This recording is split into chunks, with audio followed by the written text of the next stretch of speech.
The families of those who were killed during the April 16th mass shooting at Virginia Tech are being blanketed with support.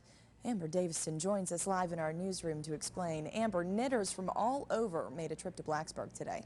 Lee, some drove hours just to be part of a sewing party. The group organizing the Hokie Healing Project, the Mosaic Yarn Shop in Blacksburg, plans to make 32 blankets for the 32 victims' families.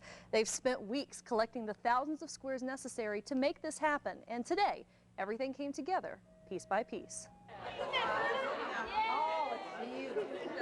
It takes 6 to 8 hours to make just one of these squares. It takes 16 squares to make just one of these blankets. So that's about 128 hours these fingers have to endure. They're feeling pretty good at the moment. I don't know what tomorrow's going to do. Barbara Marsh drove more than 2 hours to be part of this project. She says these rhythmic motions can be painful physically and emotionally. It gave me a release. So I felt like I had an out and I was doing something that was going to be important to somebody. I know it helped me to be able to get together as a group and make the squares and talk about things. It was a way to be productive, but also kind of grieve about everything that happened. For this close-knit group of knitters, thoughts of their fellow Hokies go into every maroon and orange stitch. I hadn't been thinking about things for quite a while, but now that we're all here and that all the people have come together to do this and seeing everything come together, it's been, really been thinking about everything. The group collected 6,200 squares from all 50 states and 18 different countries, each one as different as the woman who spent hours knitting it. I made 4 squares.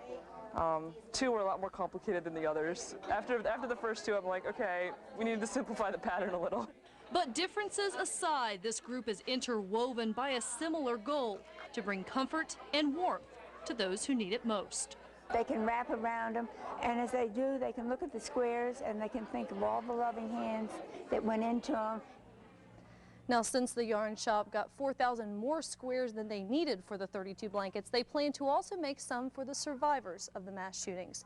And then if there are still squares left after that, and there likely will be, they'll make blankets for those who were in Norris Hall that day. They say they just want to make sure that everyone is covered, literally. Live in the Lynchburg newsroom, Amber Davison, ABC 13 News. What a great group of people. Thanks, Amber. Well, 4 years.